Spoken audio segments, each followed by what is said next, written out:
Bum bum bum, literature gets a look. Legs talk about books. Hello and welcome to Legs Talk About Books, the monthly literature podcast where, surprise, we talk about books. I am your host, Hardleg Joe. Joining me, as per usual, we have the one, the only, the CB Radio. Alright, let's cut this out and get to Wheel of Time. You're just eager to jump into things. Oh, yeah, because this last, okay. You're jumping right past the introduction. Usually I'm like, today we're reviewing the 10th and 11th books of Wheel of Time. Crossroads of Twilight and Knife of Dreams. And if for some reason you haven't been following along up until now, if this is like your first video, if you missed last time, Crossroads of Twilight is largely considered the worst Wheel of Time book. And Knife of Dreams is considered one of the best. Like a return to form after the series kind of hit a slump. Mm-hmm. And I can kind of see it. I can very kind of see it. I do have to agree that, like, of all the books, Crossroads of Twilight was the worst. Which, I mean, it's Wheel of Time, so even at its worst, it's just, like, mediocre. Mm-hmm. Like, it's never badly written. It's never like that the plot is awful or that the characters are terrible. It doesn't go anywhere. And things do happen, but they're usually things at like the beginning or the end of the book. So the rest of the book in the inside is kind of like middling around for a while. Yeah, I've heard it described where it's like, by this point in the series, Robert Jordan was on the bestsellers list. Every book he put out. And the publisher was basically like, whatever you want to do, you're fine. Like, they were really strict on the first couple books and, like, editing him down. And then from that, they're like, you just finish your thing, buddy. And it really does kind of feel like he went out and tried to expand on every little detail that he thought was good. And he didn't have anyone telling him, like, maybe we don't need to include all of this. I forget, is this the book, because this is how slightly forgettable this parts of these books is this the book where they have the feeling of the looming battle of... I don't know, it's weird talking about spoilers and stuff at this point. Normally we don't do it at the beginning, but honestly, you're in the 10th book. You're in the thick of it I'm not sure if you're coming here for spoiler-free talk, go read the fucking Wheel of Time. It's really good. Yeah. There's a reason we're on the 11th book. It's very good. This is going to be... The last couple videos in this series are not going to be typical. Oh. Just because, yeah, it's hard to give a spoiler-free review... At the end of the story. Of these books. It's like reading the, last Harry Potter book and not being like, oh yes, and Dumbledore, this and that, and But yeah, I guess we should a little bit, because there's some people who might be interested in getting, like, a tier ranking idea without having everything spoiled, so... Just, yes, there is something that happens at the end of Winter's Heart, a big climactic moment. Okay. That is the 9th book. And then Crossroads of Twilight, like, half the book takes place simultaneously with that big climax, where it's just basically zooming around the world to all the different people, and they're like, can you feel that big important thing happening? That sure is a big important thing. I actually did like that, but I also... didn't like that at times. I liked the idea that, like, you felt the very, the fingers of that moment crawling out in the world. You felt how big and important that moment was. And to be wholly honest, in the context of the story, hell yes it was. Yeah. It was really cool, but it's one of those things where I almost feel like it could have been included in the previous book. Like, while they were having that final battle, you could have had cutaways, much shorter ones of just people reacting to it. Mm-hmm. Yeah. You didn't have to spend several chapters basically showing how everyone reacts to it. So essentially, Crossroads of Twilight takes that idea, expands it too long, and then drops the ball afterwards by not having anything interesting happen with the characters that it most impacts. Yeah. In general, I was honestly surprised, like, Crossroads of Twilight is like, at the start of the book, there's a bunch of plot threads from the previous book, and by the end, 0 of them have been resolved. It's basically the whole book is just catching everyone up on the plot, it feels like. None of them have been resolved, but one of them, or a couple of them, have been made more complicated, and that is the only thing that I would be like, oh, that makes it interesting. Yeah. But it's one of those things that a lot of people call it the slog. And I think it might be more accurate to call that period the slump. Yeah. Because it doesn't feel like you're, like, trying to chug through everything. Because it does pay off in Knife of Dreams. A lot of it does. And so it's more like if you imagine the Wheel of Time experience as a roller coaster. You've gone down a hill, you're going back up the track, and it's slow now. But once you reach the top, then you start speeding up again. And then you get into the final battle in the last 3 books. And it would be very exciting. But in previous videos, I've talked about, like, maybe you can skip the first 2 books and, like, start with the 3rd one. I'm not sure if that would necessarily work, but I thought you could try it. And I was trying to think of this one, like, could you skip Crossroads of Twilight because it is so slow? But it's like, I don't think you can. I think there's just enough information there that you kind of have to...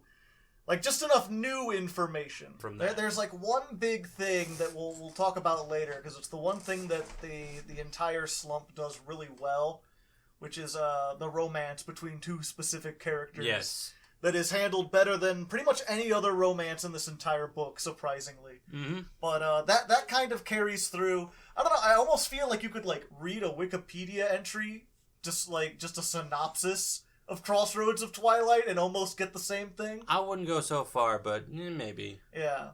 Either way, it's let's go ahead and pull up our tier list here real quick, just for those of you who are interested how things rank.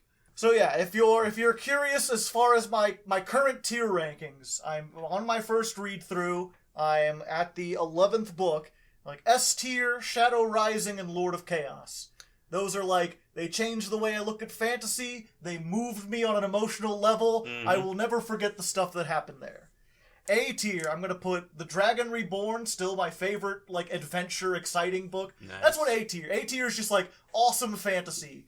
Didn't completely, like, change my mind about the world, but it was fun. You were having fun. The ride was the important part. Yeah, the ride and the characters were all well handled, and the pacing was excellent. Mm-hmm. So I put The Dragon Reborn, Knife of Dreams is right after that. Didn't blow my mind, but really good. And then Path of Daggers, I still felt like had a lot of cool stuff. B tier, we got Winter's Heart, Great Hunt, Crown of Swords, New Spring. These are all just kind of like slightly better than average fantasy. And then C tier, like, you know, it's not badly written, but they exist. And that would be Eye of the World, Fires of Heaven, and then Crossroads of Twilight at the very bottom. I still can't put it in D tier. Because it's not like a failing grade. No, because even though I don't remember a lot of what happened, I feel like the threads being continued and, like, the world being, the characters in the world being expanded, and you find out stuff. And, again, that romance we're going to be talking about. Yeah. Definitely saves the book from being a complete and utter waste of time. Yeah, it felt like it was building up to something. It was just a really long build-up. Mm-hmm. And how it paid off, it paid off pretty well for the most part. Mm-hmm. But not quite as well as, like, Shadow Rising. Shadow Rising is really, looking back at the Wheel of Time, like, the 4th book really is, like, the culmination of everything in the first 3 books. That's why it's the best one to me. Because it's like, it takes the Eye of the World, the Great Hunt, the Dragon Reborn, which get progressively great, and then ties them all together, where, like, everything along that journey suddenly, like, comes together. When we're finished with this, I might go back and read those 4. Yeah. Would recommend it. In fact, I'm not sure if it'll still be here, but at the time of recording on Amazon, to prepare for the series, they have the first 6 books are half off. Nice. So you can get, like, 6 books, and they're like $5 each or whatever, less if you do the audiobook. So again, definitely go check it out. Also, by the way, the show is coming out in November, which is like 4 months away at the time of recording. At the time of, yep, it's a few months away at least. Yeah, so we probably won't finish the whole series by then, but definitely looking forward to checking it out and seeing how that does. Should be exciting. Let us know in the comments, assuming you're watching this on YouTube, If you want to see like a episode react review, something like that, a viewing party kind of thing, you know. Yeah, we've been thinking about maybe having a casual like after party talking about discussions and everything. Mm-hmm. But either way, I think that's about everything that we could say without like spoiling stuff. Mm-hmm. Also, I was gonna give my tier list on this. You do have your tier list? Well, not on me, but I would have put Crossroads of Twilight a little bit before the Eye of the World, because I was able to get through Crossroads of Twilight.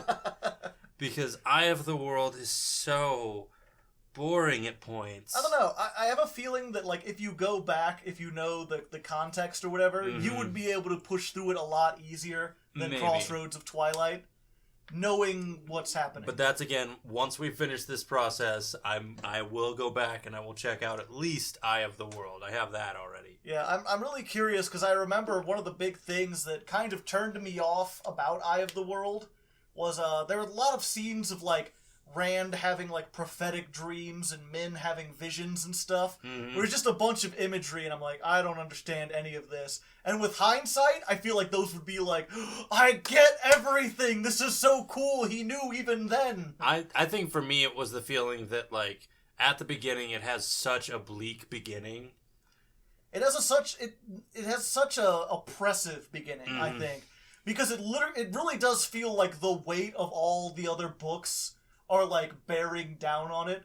But I think that's enough for the beginning. Well, you were talking real quick about your tier list. You said you put Eye of the World lower because you didn't finish it. How would you rate Knife of Dreams, since we're talking about that? Knife of Dreams, I would put it in B tier because admittedly it has a lot of great things in it, but it does have that feeling of a lot of dropped potential. Yeah, there are some weird scenes in it and stuff. After having a good conversation about it with you, I think that there's some parts of the book that just like, wait, what? When we first finished it, you were like super excited. I had a couple little tidbits and stuff.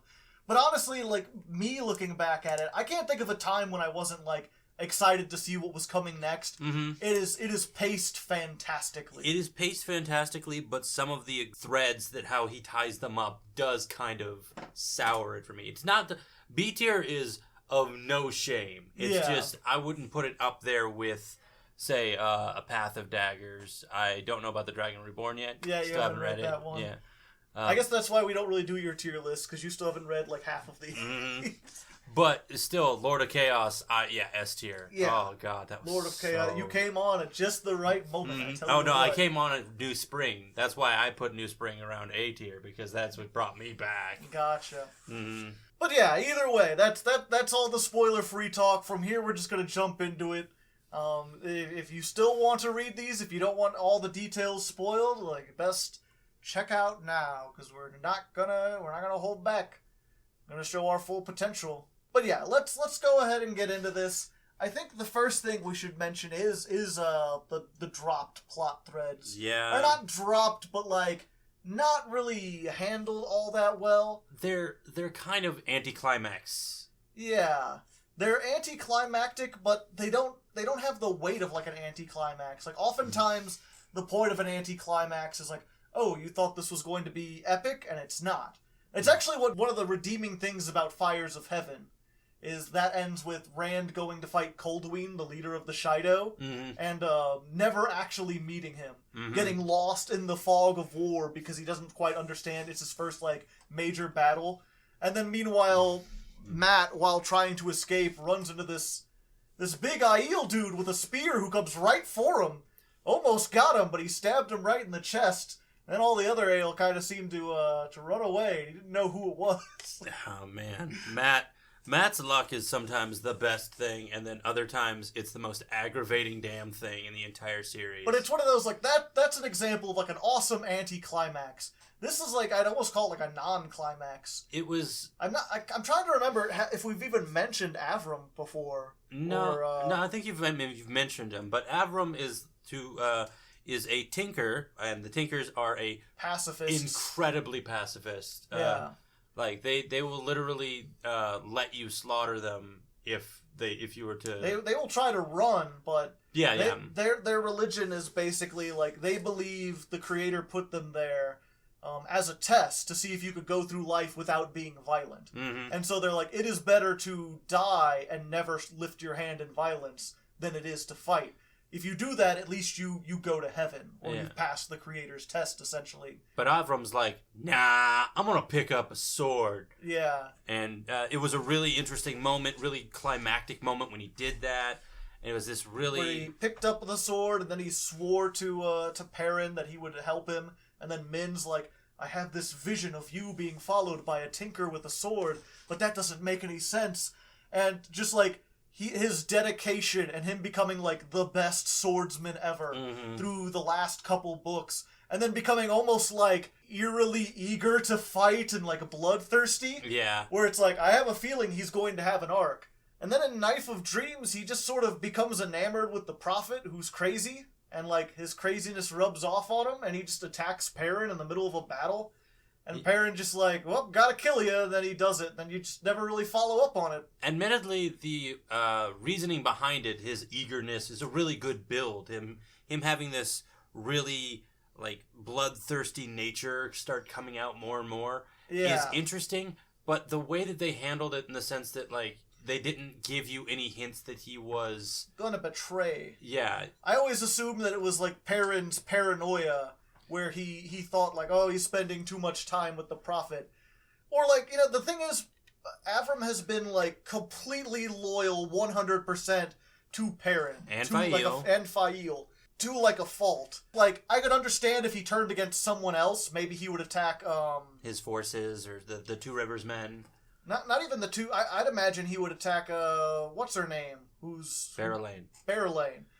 Like, I could understand him attacking Barrelane or her armed guards or something like that, or maybe he's, like, spying or something. But it really just went from, like, I am 100% loyal to you to, like, you're a dark friend, that's why your eyes glow.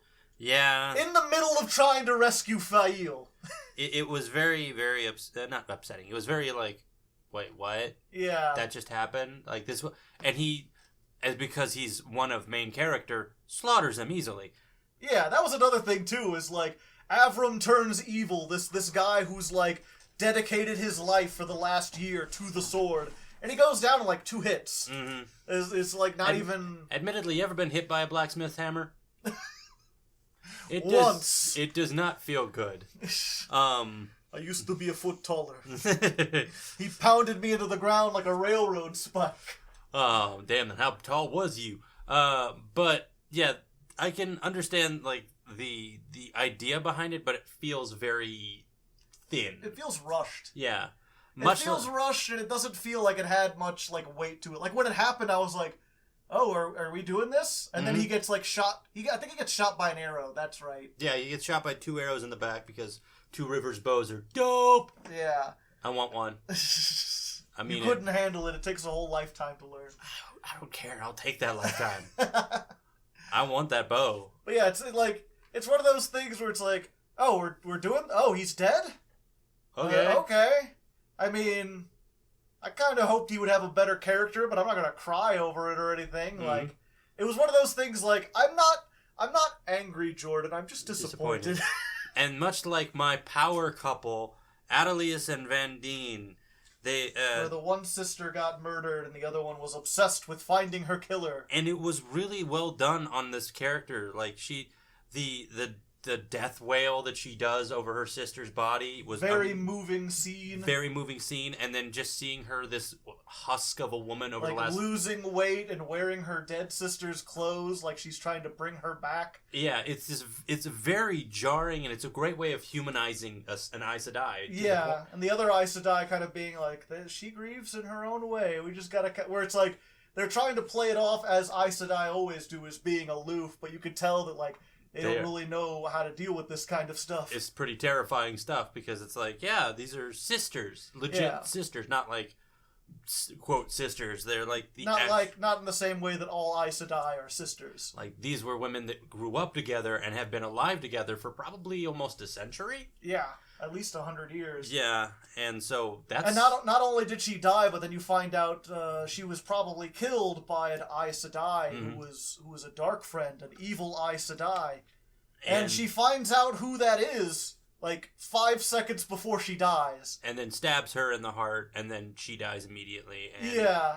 And it's like, well, I guess...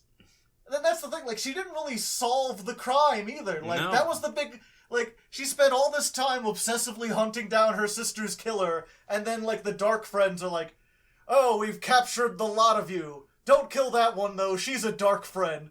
And then Van D just, like, stabs her. Like, that's for Adelaus. And then the Dark Friends kill all of them. Admittedly, that is a very action movie moment. Like, Adelaus says hello. Boom! And that was really cool. But then I'm like, you don't deal with a woman who's, like, has to deal with vengeance after the fact? Or you don't deal with, like, just her... I kind of pictured if this was done a different way, I would have done it with, like, her stabbing her and her somehow, like, surviving, but now she's just, what do I do? What do I do with my life now? Yeah, like this very hollow feeling, but just give her some hope eventually. I don't know. It's the same thing with, like, a warder and her, an Aes Sedai and her warder. If a warder dies, that Aes Sedai is wrecked for a time. Yeah. And it's one of those things where it's, like, kind of harking back to what I was saying earlier. It feels like, Jordan wanted to have, that cool scene of, like, the Aes Sedai dealing with grief and showing how it worked and everything. Mm-hmm. And it just doesn't play into the larger plot. Yeah. It doesn't really have to be there. And it's one of those things, like, that I hear a lot of time from writers, whether it be movies or books or whatever. It's like, oftentimes you write a script and you have to take out your favorite moments, even though they're really cool, because they don't work with the pacing or they don't fit the overall theme or whatever. But that's also a little bit problematic because throughout this book, or at least Knife and Dreams, Jordan shows that he can skim over ideas. Like, there's this whole point where, the point where Tuon and Matt are just like, and they leave the caravan. Yeah. And that could have been a real interesting thing of, like, dealing with that, but it was all shown in, like, flashes in the head, and so they just didn't deal with that in that way. Yeah. I didn't say this at the beginning, but I really do feel like there's no one book from the slump that you could take out. Mm-hmm. Like, between Path of Daggers, Winter's Heart, and Crossroads of Twilight. Like, you can't remove any one of them because you miss key details. But I feel like you could remove, like, paragraphs or chapters from each of those books and probably smash them together and make 2 books of the same size. Yeah. And just not really, like, just skim a lot of the details. Specifically, one of the other big things that really just grated on me, especially in Crossroads of Twilight, was, like, just dealing with Elaine in general. Just her trying to win back the city, even though she's, like, the rightful heir. Mm-hmm. And I get that their system is more complex than that. You have to have the favor of the noble houses and everything. But after you have, like, Rand, like, literally taking over, like, a city a book, spending 3 books for someone to take over 1 city when they're the rightful heir, and then again spending all this time on, like, all her different retainers, and you get to know, like, the girl who's opposing her, who also wants to be queen, and there's, like, subplots about the Borderlanders coming back in there and doing the subterfuge of tricking the other houses into thinking they might attack. Mm-hmm. And it's like, it's all interesting enough. Also the children. Yeah, her children retainers. Mm-hmm. The ones where they're, like, the leaders of the noble houses, but they're, like, 12. Oh, when you said retainers, I was thinking of, like, the cooks and things that she has or whatever. Yeah, well, you also have to hear about her meeting with her maid and the secretary guy. Which I actually enjoyed those just because it was... Oh, yeah, those characters are awesome. Mm-hmm. Even though I don't remember their... Oh, Miss Renee, I know, is the one. Rena Hawthorne and... Oh, is that how you pronounce it? Rena? Rena, yeah. I thought it was Renee. Yeah, Rena and... I don't remember the old guy, but he's another one of my old man crew. I want to say Master Nobby, but I don't think it's that. Master Nobby, yeah. Oh, okay. He always has stains on his tabard. Ink stains, and he carries around a folder, and he's always eager to talk about, like, we've got this many rats in the sewer, and I've managed to get this much grain. He has all the numbers and everything. The man definitely has some OCD problems, because he really likes to count things. Yeah, but he keeps the city running. Mm-hmm. Either way, my point was that there's a couple things they definitely could have skipped over. They would have taken a lot less detail on. But they really do a good job of setting the mood, especially in Knife of Dreams, where it's like, it felt like Tarmangaden, the final battle, was kind of put off for 2 books, and then suddenly you're starting to get this looming presence, really. Yeah, the tone really kind of shifts. There's this background feeling of, like, the world is falling apart, but not just, like, falling apart, but almost like, the barriers of reality are unwinding. Yeah, there was those moments where, like, a wave rushes over people and they're like, I feel like I was about to blow away. That's some genuinely terrifying... It's described almost kind of like a sonic boom just hits the camp, except everyone kind of feels like they've come apart for a few seconds and then were put back together. And they're like, what the fuck was that? And, like, no one knows. They're just like, there's something utterly wrong with the world. Yeah. And yeah, like you said earlier, ghosts are walking around, old towns that are supposed to be dead, like, are appearing back on the horizon and then disappearing. Hallways in palaces are shifting around, like the rooms are changing space. And just like, maggots and weevils and everything, rats everywhere.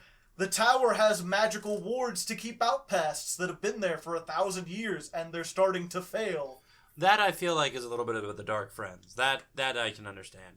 But yeah, like when the essentially the fabric of reality around you and like the ideas of normalcy are kind of getting turned upside down at points. Yeah, it's kind of terrifying.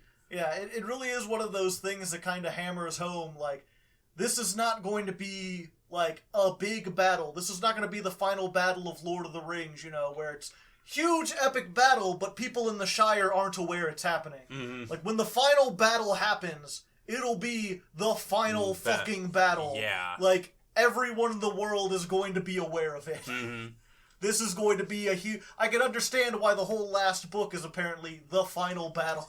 I hope that the final battle has, like, a scene of my old man crew just coming together. All the old men from the series that you like. Yeah. Oh, just man. All the intelligent guys. I'm sure it'll have a big scene where, like, everyone lines up.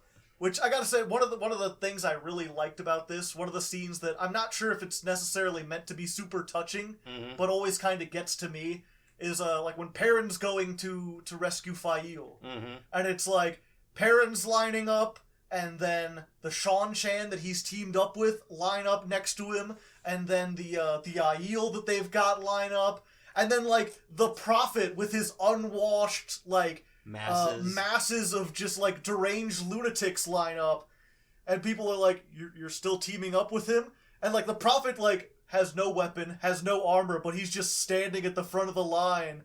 And Perrin's like, I'll give him this, he's brave. Yeah, it doesn't help that every time he describes him, he smells madness on him. That's a thick bout of madness. I can't remember if we've described this about Perrin, but because he's got, like, wolf powers, because he's a wolf brother, he has his chapters have this unique thing where, like, he's talking to someone, and they'll describe, like, their facial expressions and their tone, but also, like, their smell. So he can kind of tell when people are lying, or at least when, like, he's like, I'm talking to them, and they smell really anxious, even though they're talking really calmly.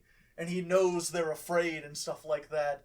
And he's like, I can't smell any emotion on him. It's like a mix of, it's just madness. It's just all these swirling things that I can't describe. That is one fun thing about the each of the main characters of this story. They all have different ways of perceiving the world. That isn't just like, oh yeah, they see things as differently. Like, they each have their own things that are completely different in perception. Like, obviously, Perrin has his heightened senses, like his ability to see farther, smell things, hear things. And then you got Matt with his dice in his head, and he's got the fox head thing that will cool if there's somebody channeling. That allows him to tell when Aes Sedai are channeling. Not to mention his luck. And luck, he has, like, knowledge. Again, he has that battle knowledge that sort of comes in the ancient warriors and stuff in his head. I mean, and every time he looks at a horse. Every time he looks at a horse, that's him. That's just him. The fun part about, like, the memories aren't even when he does battles. It's when he's, like, talking to other people and he says, like, he speaks into the old tongue, or when he's looking at Tuon and he says something about, like, seeing Arthur Hawkwing's face. And it's like, Oh, when they found that old statue and it's like completely degraded, no one can tell what it is. And he's like, "Oh, that's Arthur Hawking." Yeah, because he has memories of having seen him in another life. And then there's also, and then you go to Rand, who of course has Luce Theronin in his head, and also just everything that comes with being able to channel in general. Yeah, it's very interesting how like each of the characters have this feeling of this like extra passenger essentially with them. Yeah. Like you have obviously Perrin has the wolves, Rand has Luce Theronin, and Matt has just got a hodgepodge of crap in his head. Yeah, he's got these other memories and the dice that rattle around. The dice, those blasted dice. It's one of those things where it's like I am uncertain of how they will portray that in the show, or if they will even be able to. I feel like they would be really good to do like a soundbite. You know, like if you zoom in on his face and you just have the sound of what sounds like drumming dice, rattling dice. I don't know. They'd have to. I don't know. I'm sure they'll find a way to do it. Either that or they'll just skip over it. I hope they don't, because that's a really interesting thing, because it implies a lot of his decisions. Somewhat. It also, it's a really good dramatic thing where it's like, the ticking especially bomb. Earlier, yeah, you hear the rattling dice, and then he walks down an alley and suddenly the dice stop, and he's like, did they land on good numbers or bad numbers? I don't know. All I know is something important is about to happen. Yeah, and then of course in this one though, every time the dice are rattling, he keeps expecting some like battle to happen, and then Tuon's like, you know what? I like you, and the dice stop. And he's just like, damn it, why? He's like, why does the things she say make the dice stop? And he can't say that to anyone because that's the craziest thing you will have ever heard. Yeah. Why do saying nice things to me make the dice stop? What dice? But I guess that is a good transition to get to Matt and Tuon, which is, of all the things of Crossroads of Twilight, probably the best parts of the book. Mm-hmm. Is just Matt and Tuon having this very strange... You know, in a way, I think what Jordan was going for was trying to explore, like, an arranged marriage. Mm-hmm. Because, obviously, she's a noble, and that's kind of how she sees Matt. Mm-hmm. Is sort of like, maybe one day I could learn to love him, but for now, I realize that he's a good general, he has extraordinary luck, and also the prophecies say that I'll have to marry him. And also, you're getting a bit far ahead. This is way before you're talking well, that's about... how she ends up. She ends up seeing... And that's what I'm saying. Because she ends up saying that stuff, it makes me think that that's how she's looking at it the same perspective that he is. Where they've both gotten prophecies that describe the other one. And so he's like, look, I don't know much about you, and I don't know anything, but because of the circumstances, we have to marry each other. Mm-hmm. And so Matt is just like trying to be very charming and very nice, while also not trying to let her walk all over him. And she expects to walk over people. That's the problem. Yeah, and she still does a little bit, but it's... Does a little bit? She has some problematic thought processes that need to be strained out. And at least she stopped calling him Toy. I don't care. She still sees Aes Sedai's as pets. For now. We'll see how that goes. Yeah, that better change in the next I don't know, book. she raised Damani, so that means I think she can channel.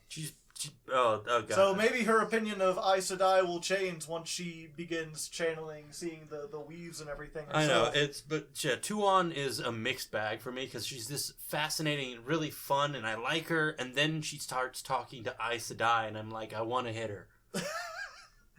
She just, like, she forcibly collars 3 of them. One of them almost broke the last time she was collared.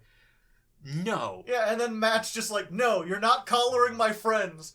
She's like, Toy, stay out of it. Like, no, you're not collaring my friends. I don't care if you're the Empress. Mm-hmm. May she live forever. Yeah. She doesn't know it yet.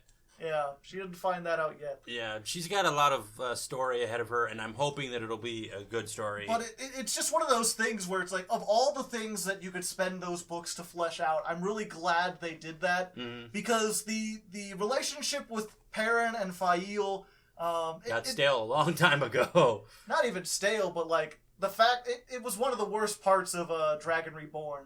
Because it really was just, like, this very tsundere relationship where they spent the whole book being like, I don't like you, you definitely don't like me, we just have to work together. And then Faile gets captured and he's like, I have to rescue her. Yeah. And then he does, and then afterwards she's like, it's not like I like you or anything, Baka. And it's just that, and then by the end of the 4th book, they're married. Yeah. And it's like, you had 2 books, and it was really fast. And then with Rand, it's just like, everyone's just like drawn in with Ta'Veren. Yeah. Just like, Elaine sees him, and she's like, I'm gonna marry that boy. And Min's like, me too. No, Min's like, that boy's too damn beautiful. I need her to stop saying that. And Avienda's like, the igloos? You remember the igloo? Avienda's basically like the Fael moment there. It's just like, I don't like him. I don't like him. God, I love him. What was it? The thing about Avienda is that I understand she actually has the most reason to act the way she does. Because a lot of her stuff is she made friends with Elaine in The Dragon Reborn. Mm-hmm. And then Elaine is like, make sure he's safe. And so she's like, okay, Rand belongs to Elaine. Elaine is my friend. I am going to, protect Rand. But I can't have romantic feelings for him because he's my best friend's boyfriend. Mm-hmm. And so, like, I understand why she keeps, like, stay away, I don't like you, Baka. Because she feels conflicted between honor and her feelings and everything. But he's so damn pretty. She doesn't... Not anymore, but yeah. Yeah, she doesn't really have that, like, pretty... The interesting thing about their relationship is that, the Wise Ones basically tell Avienda to keep an eye on Rand during the 4th book. And they're like, Avienda, you already know him a little bit. You keep an eye on him. Try to work your charms and see if you can get him to be more agreeable to the Wise Ones. And she hates this idea. She doesn't want to be around Rand. She doesn't want to, like, be tempted by that. So the whole time she, like, treats him like shit. Tempted by the fruit of another. Yeah, so she treats him like shit. But this is a point in the story where everyone is, like, bowing and scraping to the Dragon Reborn, and he hasn't accepted it yet. So the fact that he has someone that'll actually, like, talk to him honestly and tell him he's dumb and won't, like, bow down to him gives them a connection that actually allows them to have a more meaningful relationship. And it's like, that's kind of interesting. That was the good part of 5, really. And then we got Lan and Nynaeve. Best relationship. Best couple. OTP. If we're going to go with something really interesting in these books, though, I think we should talk about the opening for Knife and Dreams. And the prologue. Oh, God. Which, what was the name of the prologue again? Because it had one of the best chapters. I think it was Fire on Dry Leaves. Embers Falling on Dry Grass. Oof. After the slump that was the previous 2 books... Starting out with just, like, yeah, that's the perfect way to describe the prologue. Oh, man, so many things. I am on record of saying that the prologue of The Great Hunt is, like, the best prologue of any book I've ever read, as far as, like, setting up all the danger in the world. Mm-hmm. Knife of Dreams has a better prologue. Yeah. Knife of Dreams just immediately, like... It sets up the everything that was happening with Morghese and the Children of Light finally comes to a head with Gawain fighting a duel for his mother's honor to take charge of the children. Not to mention the fact that we had not had anything on... Oh, it's not Gawain. It's Galad? Yeah, it's Galad. We had nothing on Galad. We had no idea, like, what's his... He does the right thing whenever... He's been in, like, 1 chapter every book. He was, like, Elaine's brother... who was too good, and he was a warder, and then when the tower broke, he couldn't trust them anymore, and he started listening to the Children of the Light. And then now he runs. And now he's the leader of the Children of the Light because he's one of the few people who's not corrupted. He absolutely believes in doing the right thing. Mm-hmm. And they kept hinting in the first 2 books that, like, he does it to a fault, so I'm wondering if his arc is going to end up, like, will he stand beside the Dragon Reborn on Tarmangaden, or is he heading towards a fight with them? Either way, the fight in that one is on par with the fight in New Spring, the sword fight. Oh, yeah. Like, it was tense. It was poetic and fluid at the same time. Just the way that Robert Jordan writes sword fights is always just, like, artistic masterpiece. No one writes sword fights quite like that. Where they're, like, so vague, and yet you know exactly what's happening. Yeah, but what else happened? Because that was a really good start. You have that really good start where it immediately goes to an action scene, and then you go to Suroth, who is leading the Seanchan in Randland, in the main continent. It's not actually called Randland. That's just what the fans call it because the continent doesn't have a name. Yep. But the Shan-Chan are leading... Lady Suroth is someone we've messed with before. She's been a main antagonist. We didn't know, though. And then you find out that she's a dark friend on top of being Shan-Chan. Holy crap. Working for Semirog, who is the most terrifying of the Forsaken. The sadist torturer that people will, like, chew their wrist open to escape from, rather than being taken captive. And she's like, "Oh, Suroth, I want you to become the Empress." And Suroth is like, "I can't do that." And she's like, "Are you betraying the Dark One?" And she's like, "No, you don't understand. My loyalty is to the Dark One completely, but the Empress, may she live forever. I cannot go again." Like, it's so weird seeing that conflicting duty to, like... The programming to love the Empress is so strong that, like, even when faced with, like, a literal god deity, she cannot choose between that and the Empress. They are on equal footing. And then Semirog is like... Drops a bomb. The crystal throne is bathed in blood. "I have killed the Empress." She's like, "But the Empress has many..." "I have killed all her children, all her heirs. The entire royal family is gone. Shandar is in flames. Can we just say... The nobles are fighting a civil war, and anyone can get it." And I've been talking the last 3 books about how unstoppably powerful the Shan-Chan are, how brutally efficient their top-down leadership role is. And in one paragraph, the Forsaken have been like, "By the way, we've crippled that entire force. Now it's like half that powerful." It's essentially, that's a really powerful snake cut off the head. Yeah. Cut off the head, which of course, I remember I texted you, and I was like, "Oh boy, the Empress, may she live forever." Oops. Which is, one, the Empress is dead, but also, the only other person, the only heir she didn't kill was the one on the continent, who's Tuon. Also, who's the one Shan-Chan I like, her and Eoganin, or I guess, what's her name now, Lilywin? Lilywin, yeah, no, yeah. I like the Death Watch captain. I like him. Oh yeah, he's pretty neat, but he's still, like, just, like, standard Shan-Chan. Yeah, but he's not so much, like, I don't think, he doesn't want to collar everyone. Can I just put that out there? I'm really upset whenever they talk about that stuff. But he still wants to kill people for, like, just, like, looking down when he passes by. So do I, Eel. I'm kind of done. But I was also going to say, like, what a damn flex by Semirog. Just to be like, you know what? I'm going to kill him. And just, like, hold my beer. Yeah. Hold my beer.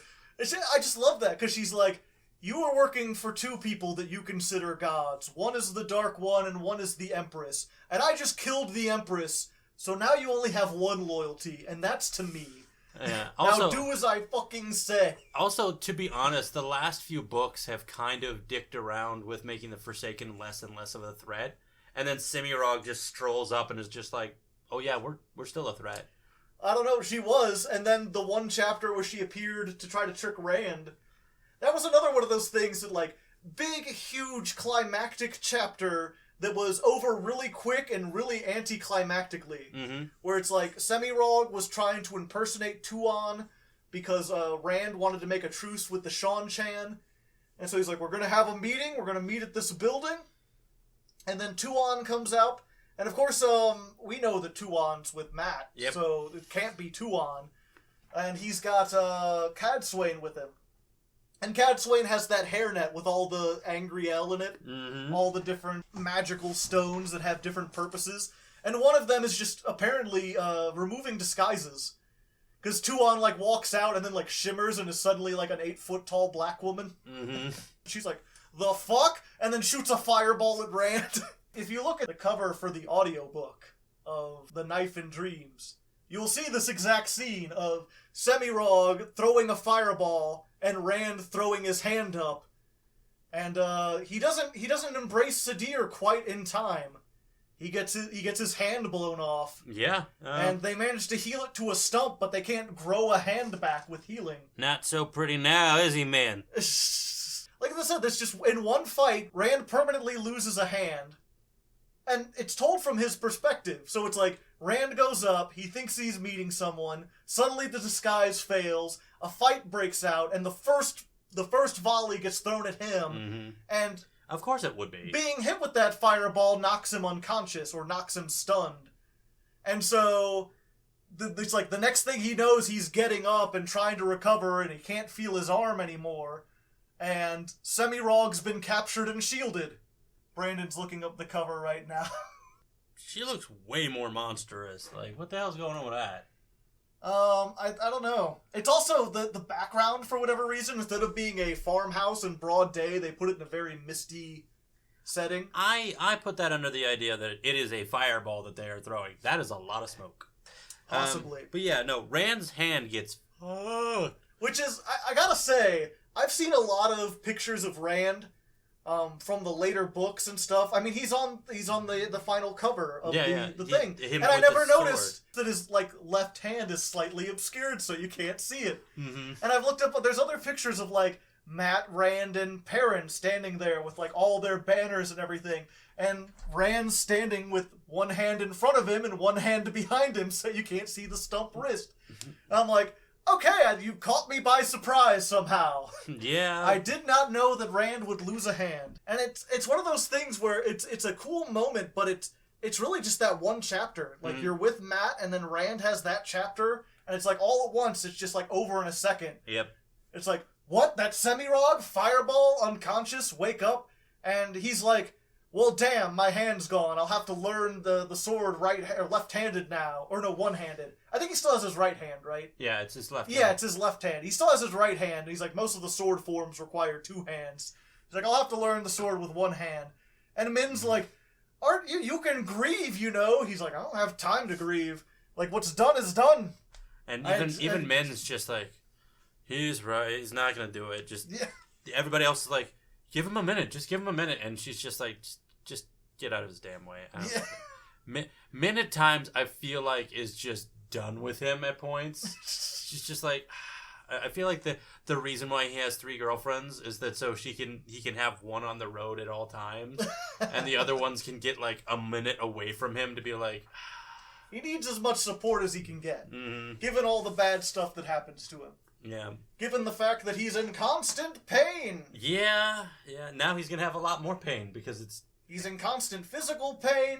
He's scared of cramped places ever since the 6th book. Yeah. He's got a madman that rambles in his head. Every time he tries to channel, it makes him physically ill. He's not having a good time. But at least he's got 3 women. He's got 3 women to help distract him from that. Yeah. But yeah, no, the Knife and Dreams has some other interesting parts. I liked the idea of Elaine getting captured. Admittedly, a lot of parts of that were taken kind of boring, but I like the idea of getting a Brigitte moment where she just has to be like, I have to take command. It was a nice climax to all of Elaine's stuff, to have the final battle where, everyone is attacking the castle at once. Mm-hmm. It's the final push from the other heir to the throne, and Elaine is not even in the castle because she's been kidnapped by the Black Asha. And then Brigitte, who's exhausted, has to try to leave this ragtag force and also the Windfinders to go and try to rescue her. And then it turns out being really good because they're like, okay, we've traveled using the teleportation thing to get outside of the city so we could get to Elaine. And now we're behind the people assaulting the walls. So now we can box them in. And for me, my favorite part is just Brigitte being done with everyone in the chest. She's just like, she's maneuvering them, but in her head, she's just like, oh God, why? Just please do what I say for once. This is very Stop important. Stop complaining. Why am I saddled with this? All the Windfinders are just like, we're not here to fight your war. We just have a deal with Elaine. Well, Elaine is captured, and if you don't rescue her, there's not going to be a deal. You want to try to make a deal with the other girl when she takes the throne? Just try. And then they're speaking again back into Knife and Dreams as a whole. My favorite chapter in the book is Lan decides to leave Nynaeve. But not leave I want a divorce. Yeah, he feels a call to the Blight He must go back to his home world. Or his home world. Lan's like, I must go back to my planet, Nynaeve. I must go back to my homeland. I'm not sure if people remember, but Lan is the last king of a dead Malkir. Malkiri, yeah. Dead Malkir, which was overrun by Trollarchs and no longer exists. Is basically a land of badasses. Can we just put it out there? They were the most northern part of the Borderlands, like closest to the Blight. That's why they got overrun. Mm-hmm. But everyone from Malkir is just like on par with Aiel as far as being like massive warriors. Mm-hmm. Even a merchant. Even a fucking merchant. Yeah. Because that's... I don't know if you even want to go over that scene. It's like... It's so cool, but I almost feel like other people have to see it. Oh, yeah. I can't describe everything because the character moments in it. In describing this merchant you've never met, but who still kind of carries the Malkir ways. Mm-hmm. Now, the thing that is really cool about it is that scene, and also how Nynaeve decides to react to Lan being like, I must go to my homeland. She's just like, all right, I'll take you there. I'll take you there through a teleportation thing. And then does it, and he's like, this isn't it. He's like, oh no, this is about 400 miles before then. You're going to have to ride through a bunch of cities, and you have to promise me that every city you go through, you will get every person who wants to... You will ask people to ride, because he's like, yeah, I must take back my homeland to prepare for Tamar Gaiden. And then you get this other scene with a merchant who is a part of Malkir who ran away. And then an Aes Sedai walks into the inn, who looks suspiciously kind of like someone you've met before. And she tells you, like, you're Malkiri, right? You're like, I am of the blood, but I'm a merchant now. And she's like, the Golden Crane rides for Malkir. He rides for Tamar Gaiden. Like, will you ride with him? He's like, I haven't fought in years. Like, will you heed your king? And he's like, oh, I'm getting goosebumps just thinking about this damn scene. He starts, like, laughing like crazy. He's like, for dead Malkir! The Golden Crane rides for Tamar Gaiden! And then she walks out of the bar and she's like, I have a lot more cities to visit. But yeah, Joe, if you can, put up a map of the Wheel of Time world. Because it's one of those things where Malkir is in the... You get to see it briefly in Eye of the World when they go into the Blight. And it is to the very east of the Blight. You can't actually see it, but it's over by the mountains of Doom and Shadow Ghoul. And she puts him on the World's End, which is the very west. So it's like the Borderlands are just this string of small cities all along the north. He needs to go to the very northeast, and she puts him in the southwest and tells him, like, yeah, just go east, and in every village, ask people if they'll join the Golden Crane. And then you just get this thing of her visiting every city and telling people, the king is coming. Heed his call. And then mysteriously disappearing. It's this very, very, like, I remember listening to this being like, yes, yeah, like fist pumping in the air. It's so triumphant. And it's one of those ones like, I'm at the point now where I don't really text you after every single thing. But after that chapter, I was like, the Golden Crane rides for Tamar Gaiden. And unloved by my friends on this, I literally turned to them and started screaming this at them. Yeah. Your friends who have not read anything. Yeah, which upsets them every time, but I don't care. It was so good. Yeah, that scene was pretty great. The one last thing that I want to talk about that this did really well, the only thing that I'm kind of disappointed is that they really didn't come back to it, was Elaine in the tower. Yeah, oh yeah, that was so good. You mean Egwene. Egwene, yeah, sorry. Egwene, Elaine, they're very close. Yeah. But that was one of the big things that I really didn't like about Crossroads of Twilight, was that you spend a lot of time with Egwene just kind of fucking around with the Aes Sedai that are sieging Tar Valon. And then just in the last chapter, or it might have even been the epilogue, she just decides, like, you know what? They're doing a secret mission where they're trying to gunk up the waterways in and out so that they could stop them from getting food. And she's like, I'm going to do this mission by myself instead of sending someone else to do it. And then she gets captured. And you're like, oh, shit. Well, that ends the rebellion, right? She can't rebel from inside the tower. But she fucking learns to launch a rebellion from inside the tower hell yeah. in a way that is, like, utterly I want to say insidious, but that makes it seem like it's evil. Evil, and it's not evil. It's like a genius. They're like, oh, we're not going to execute you, even though you claim to be the Amerlin seat, even though you're a rebel, because you're 18, you're an accepted, you're not a real Aes Sedai, you're clearly a puppet, and once you admit that or whatever, we'll stop having you have punishments every day. But she is who she is. Yeah. And the entire thing is just them day after day trying to break Egwene, and her acting like the Amerlin seat no matter what, and it ends with like, you know, the other accepted hate her the most because they're like, you're 18, you can't honestly think you're the Amerlin seat. And like you said, I am what I am, child. Oh, they're like, you can't call me child, we're the same age. Like, well, one of us is the Amerlin seat. There's a scene where, like, she's actually a novice, she's not an accepted. And the scene where she's been going to the cafeteria for the novices, basically a big old school cafeteria. The novices have their own school cafeteria apart from everyone else, apart from the Aes Sedai. Yeah, and she's basically, like, every time she goes in there, for a long time, or the couple days that she's there, I don't know. It's a couple weeks. They just have, like, murmurs, like, oh, yeah. And she sits down, has her meal, goes. And at that, like, the final time you go in there, after the 2 weeks, it's like she enters the cafeteria and all the accepted, like, stand up. Mm-hmm. They're like, hail the Amerlin seat. They don't say that because they know there's people around who might hear it. But the Aes Sedai are so big. The tower is in such shambles because their Amerlin seat, or the woman pretending to be the Amerlin seat, is completely, like, breaking apart the tower. Just, like, cannot keep it together. Mm-hmm. All the Aes Sedai are bickering. They're not paying attention to the accepted. And the accepted are loyal to Egwene now. Mm. Yeah, my favorite part for that, though, is, like, yeah, they all stand up for her. But then you get that one girl who runs out with a tray of food and hands it to her.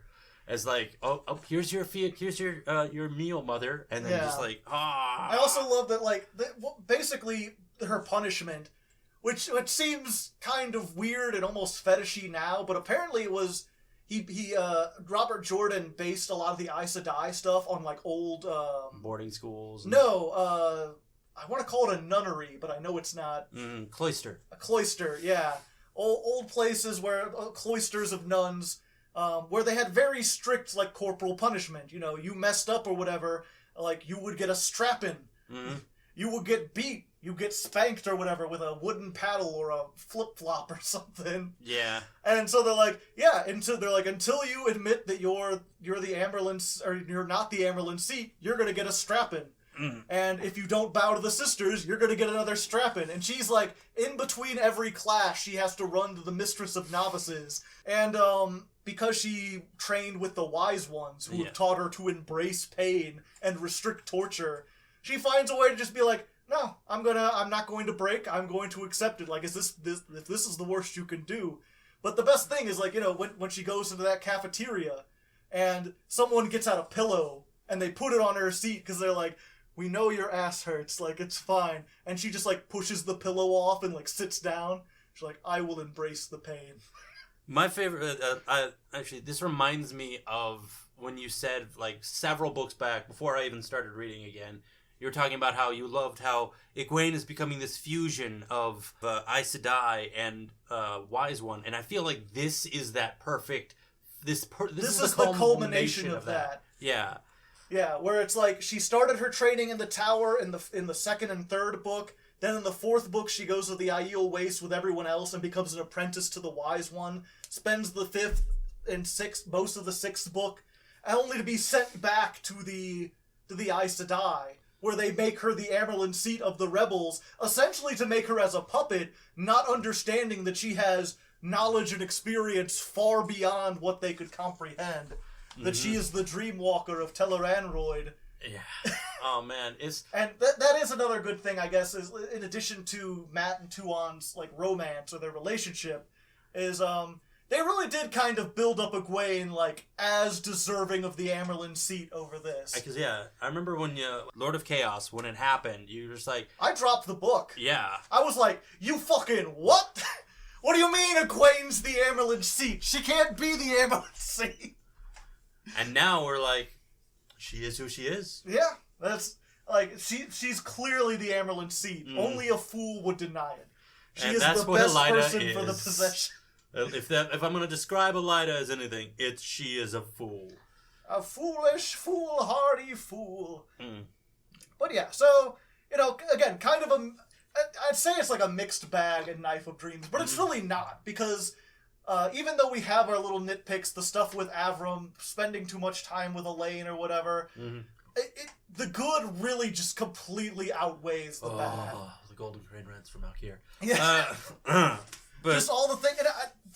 We didn't even mention, like, the battle that Rand gets into with the Trollarchs, where, he uses the Death Gates. And he just, or we don't even talk about how the fact that this weird Myrdal that we've been following this entire time, what the hell is he? Oh no, he is the living embodiment of the Dark One, or the Dark One given physical form. And you're like, oh shit. Oh fuck, forget the seals, this is bad. That's one of those things that I love, is when comparing this to, we read The Ables, right? And in that a character has the ability, you didn't read it, but I read it, me and Captain Cardsworth, Bardbreaker, whatever he wants to go by now, Dan. He's always Dan, we'll do that. But in that book, there's a character who teleports, and I gave a lot of shit for the fact that, not only can he teleport, but he's blind. And so it's how do you know you're not teleporting into someone? What happens if you teleport into someone? I know you don't have to go over every single detail of the powers, but I feel like this is something you should explore, because it feels like understanding what his abilities are is very important. And Dan kind of gave me shit, you're asking too many questions. And I really like that Wheel of Time not only explained what happens when you build they're if you basically build a gateway where someone's standing, it will slice through them. It'll cut through whatever. So you start to think, I wonder if you could use that as a weapon. It cuts through stone. They've shown it where, oh yeah, there was a tree here, but, nah. Now it just has, a thin slice through it because a gateway was opened in the middle of it. And Rand just decides, why don't I make some Mortal Kombat gates here? He just, pushes them out and just open, close, open, close, open, close, and just cuts through a bunch. He doesn't decide. It's a weave from Luz Therin's time. Which he remembers was it. Utterly terrifying. Where he's what if I made a gateway that opens or grows and shrinks consistently, so it's just a giant bladed thing, and then he starts spinning it around on its axis, and then he basically pushes it along the ground out into an army of Trollarchs, and it's just cutting them all in half. And they also mentioned, for whatever reason, Trollarchs cannot go through gateways. Yeah. They're like, where does that gateway go? He's it doesn't matter. It doesn't really go anywhere. It could go any random place in the world. It's not programmed for a specific destination. He's for whatever reason, Trollarchs, when they go through a gateway, they just die. And so he's there'll be, people all across the world who will just be finding dead Trollarchs with no wounds or anything. I'm just picturing, a farmatting person just being and time to get back to... Thump, thump. The fuck is that? This is gonna ruin my day. People in the South don't even think Trollarchs exist. Yeah, they might get a rude awakening. But yeah, that fight was awesome, and again, somehow the Luz Therin taking the power felt so very tense, even though he's not gonna keep it. We hope not. I don't know. I honestly don't know at this point. No, I meant he wasn't. We have 3 books left, and Rand is alive, so we don't know. Oh yeah, Luz Therin is not going to become the protagonist. Yeah. Luz Therin is. But he could seize control of Rand temporarily and maybe do some damage. Yeah. We'll see. Rand has to fight against the guy in his head. And also the guy is not in his head, like Taim, which they're setting up for the Towers of Midnight, which are going to be very interesting. But we've been here long enough. We can't go into speculation about future stuff. Just know, that the slump is real. The Crossroads of Twilight is the lowest point, the nadir of the slump. But, man, Knife of Dreams rockets back. Oh, heck It doesn't quite reach the heights of Shadow Rising, but it's a damn good book. So, yeah, I think we're going to end it there. As always, we'd like to remind you that if you enjoy this channel... we'd appreciate any support, liking, subscribing, that helps. Commenting helps with the YouTube algorithm. If you want to help, choose the books that we read or submit questions for the show, if you want to, actually play a part in it, you could join the Patreon. Just a donation of $1 or more gets you on the Discord, and we have a special channel just for the book club where we talk about that. You get special pings, you get to know about stuff before we do it. And speaking of stuff that we're going to be doing, the next book we're reading, we're going to be wading into some more YouTuber books and reading something by Yahtzee Croshaw, who you may know as the Zero Punctuation guy. Specifically, we're doing We'll Save the Galaxy for Food, which is a science fiction comedy, which we haven't read much of. We've done Hitchhiker's Guide. We did Ringworld, which had some comedy parts. It wasn't trying to be comedy, but it had some. Yeah. So it'll be interesting to see. We haven't done something like this before, but we're hoping maybe we can reach the same heights we had with the Ables, reading something that's a little bit more either well-known or at least from an author that you've probably heard of. Mm-hmm.